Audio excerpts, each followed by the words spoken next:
episode 3847, The Apology Trap. Moms, it's time to rediscover, rejuvenate, and renew who you are in mind, body, and spirit. Welcome to Create Your Now, Your Best Selfie, the show to help you do just that. Here's your host, certified life coach, personal trainer, and nutritionist, Christiane Wargo. Happy day. I hope you're having a fabulous fall weekend. Can you believe it? Crisp air is actually here. Maybe here to stay. Oh, wouldn't it be nice to start getting into that fall weather? Well, you got to know first who you're sleeping with. Yep, it's the apology trap. For those of you who are brand new to Create Your Now, welcome to this incredible family. I'm so delighted of your presence. If you already haven't had the opportunity, you'll want to head on over to createyournow.com where you can learn more and sign up for the Kisses newsletter, the Keep It Simple strategy, everyday solutions to live, love, and impact. Well, this episode is brought to you by AIM, Inspiring Connection and Community. Well, speaking of connection and community, yes, you know it's relationship builders today, so we're all talking about what we're supposed to be doing, not just in the bedroom, but who you're sleeping with. If you're married, and if you're not and you're dating, hey, this is still for you. But I got to say that connection and community, if you aren't and you're single, you can take this information and use it in your everyday when it comes to relationships across the board. It may not exactly translate the same, but you can gain some knowledge from that. And before I go too far into the episode, I want to give a shout out to my new friends I met this weekend so far. Yes, I'm with Karen Kingsbury. If you haven't checked out her new movie, did you know she's got a new movie coming out? Mark your calendar, November 6th, The Christmas Ring. And can I just tell you, I have a secret. I got to see that preview, which means you need to go see it. You need to mark your calendar. I'm going into the theaters to watch it. It's going to be awesome. It's beautiful. If you want hope, if you want love, this is a great date time. And if you've got kids that are dating, this is a great date movie.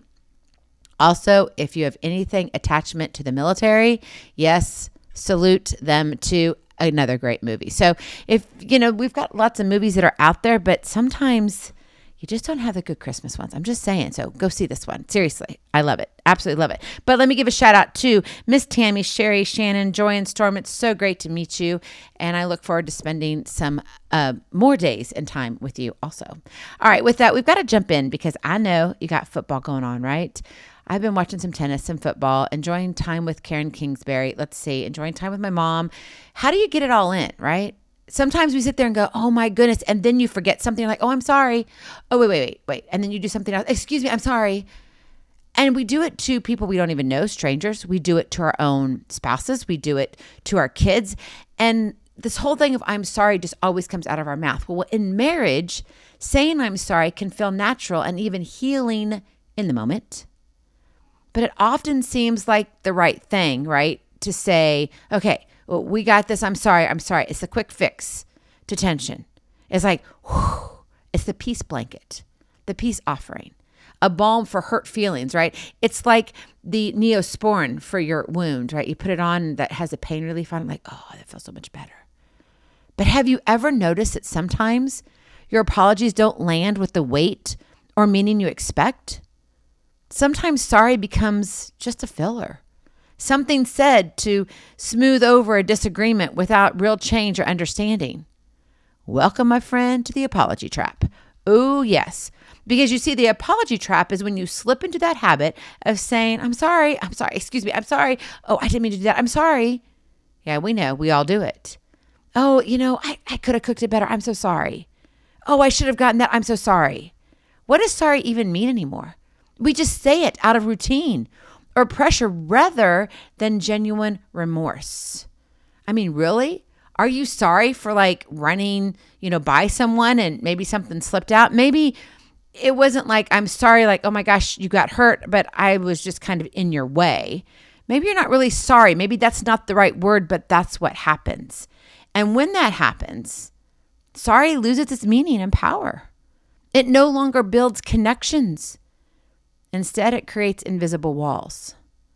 But these invisible walls can become your indestructible brick walls. It's hard to get them down. If you can't see them, you don't know how to knock it down. Your words might even breed resentment because on the receiving end, they sound empty or scripted. Have you ever gotten that eye roll when you say, I'm sorry, and your spouse just kind of goes quick with the head and eye roll and go over, or it's probably more so your children. I have one child. I'm not going to name them. I'm not even going to tell you what number they are in the 5, okay? Because I know they know. If they're listening to this, they're going to know, oh, that was me she was talking about. But man, this child has got the eye roll down to a science. And if I was to say I'm sorry and that child was feeling a certain way, oh, there goes the eye roll and the head lift. I mean, the whole thing. Maybe that's what you see in your spouse sometimes. Or maybe that's what you do to your spouse when they say you're sorry to you. And so, we've got to look at, are we even meaning what sorry truly means? And what does that mean? Because you don't want your apologies, your sorries to go empty. In fact, they need to do the opposite. They need to build bridges, not burn them. And they need to create space where healing and trust and intimacy can grow deeper, not fester into more confusion or frustration. What are your sorries do in your marriage right now? Is it just a put off? Like, I'm sorry, hon, I'll get to it in a minute. Is that how you do it? I'm sorry, I forgot to do that. You know what? I've been really busy is an excuse. Oh, I'm so sorry. I meant to do what? Where does your sorries come into your marriage? Are they actually kind of putting the flame out? And you wonder, like, where did the spark go? Whether it's in the bedroom or out of the bedroom? So how do you make your sorry carry the impact it should? Well, my friend, you got to build a bridge. That is your Kiss to Keep It Simple strategy. Build a bridge. And that bridge is meant to do what? It's meant to bend and to mend. You want to come together with what is needed between two people. And in order to do that, it can't be empty. One person can't have an empty heart and the other one have a full, and you think, okay, it's all going to be 50-50 now. It won't. You both have to be willing. But the one who's saying I'm sorry, oh my goodness, you got to mean it. And let me tell you, if your sorry is hollowed out, you're going to be like that hollow tree. It's just going to fall over one day and yep, it's gone. Like literally gone. No more.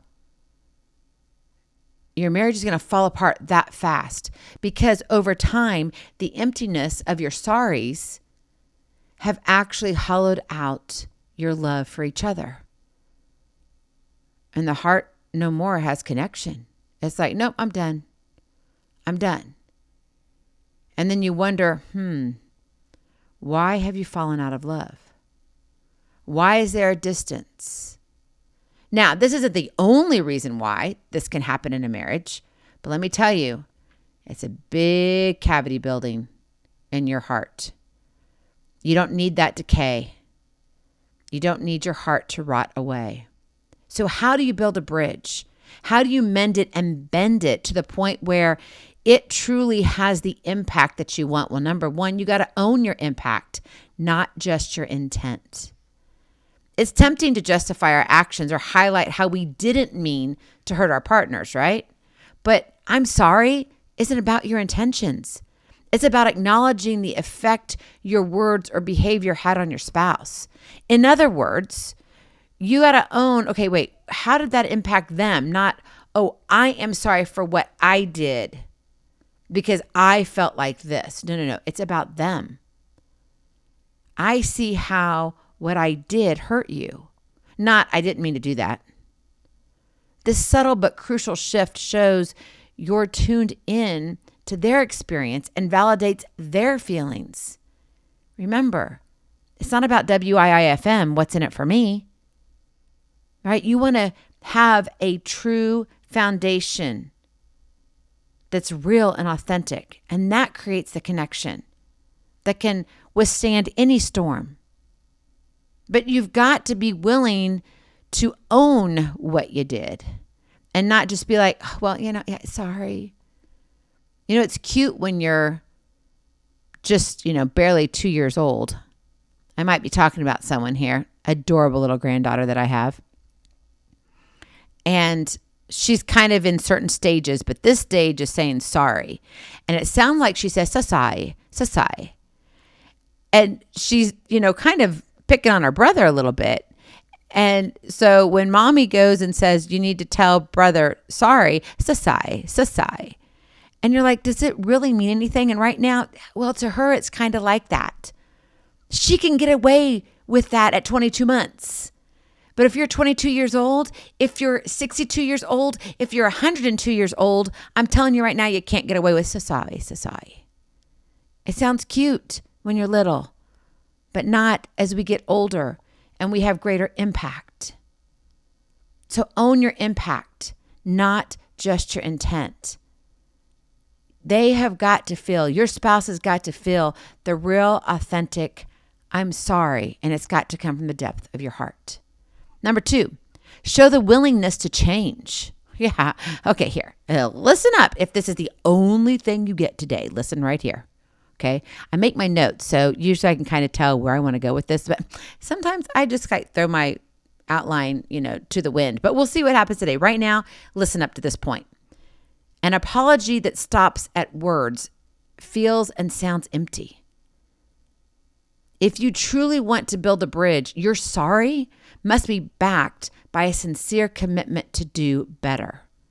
This means following up with a behavior that proves the apology wasn't just a Band-Aid, but you saying, I'm taking a step toward fixing the problem, and I'm going to keep trying. I may not get it perfect, but I'm going to keep trying. Maybe it's agreeing on new boundaries. Maybe it's improving communication or getting help when needed. Words alone won't heal. Actions do. In other words, if you say, I'm sorry, were your actions. So sorry is great, but if you keep doing it, not so great anymore. And don't tell me your winks look cute because they don't anymore, okay? Maybe they do for a moment, but you know what I mean. You've got to back up your words with actions. And a lot of us fall flat in this, me included.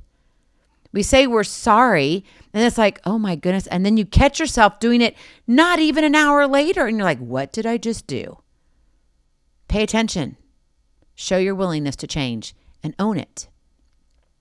And finally, number 3, give your apology room and time. What I mean by that is sometimes we have this urge to say, I'm sorry quickly.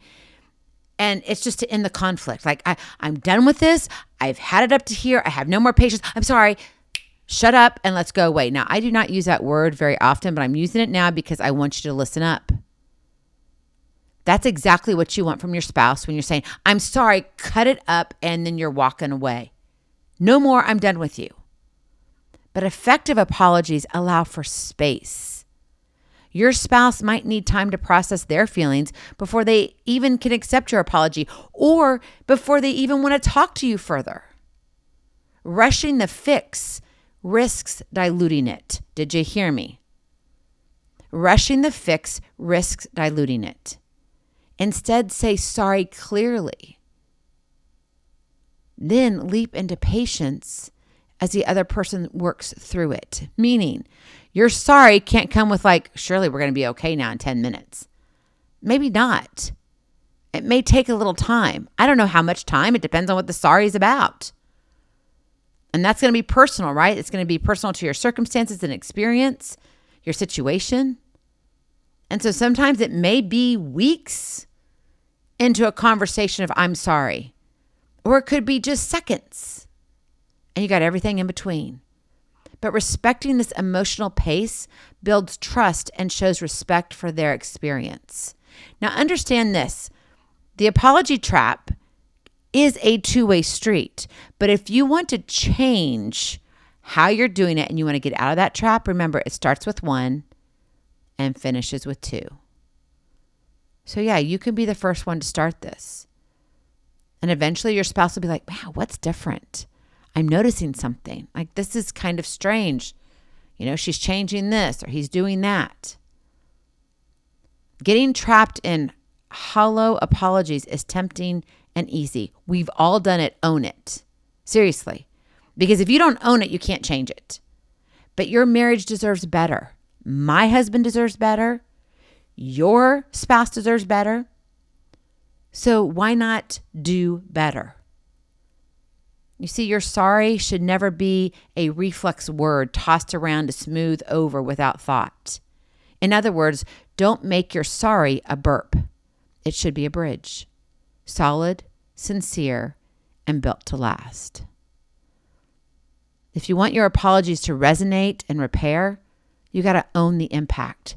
Demonstrate your commitment through change and give your spouse the time they need. Sometimes it seems like forever, but remember, it's their time, right? And you have your own time. And there are some things it may take a few days, and other times maybe not so much. But that's how sorry becomes more than a word. It becomes a pathway to healing and deeper connection. And that means you're strengthening your marriage. That's where you want to be, on the other side, because truly, your apology should be a bridge to come together, not a bridge to divide. What's yours? Go in peace, be present, be incredible, be you. I love you so very much. I cannot wait to see you on the other side. Blessings, hugs, and lots of love. We'll talk to you real soon. Hey, go enjoy some great football. We'll see you soon. Bye. Feeling inspired, ready to train for life and love your journey? Visit createyournow.com for more incredible resources to help you along the way. We'll see you next time on Create Your Now, Your Best Selfie. And remember, always be sure you consult your physician before beginning any health and fitness plan.